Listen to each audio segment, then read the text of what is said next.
Hi guys, ayan. Tingnan nyo naman yung panahon ulit ngayon. Kaninang umaga sobrang kulimlim ng panahon. Ngayon may araw-araw na naman siya. Umaraw na siya guys. Ayan yung panahon ngayon. Kumpara kaninang umaga. So ito yung aking view today. Ngayong oras. Ayan, may araw na guys. Ayan. Araw na siya. O, diba?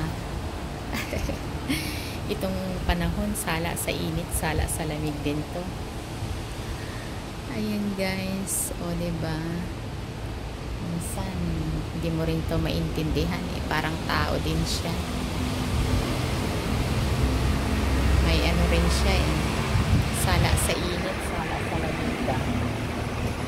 Ayan muna guys. Happy afternoon. Ingat tayo palagi.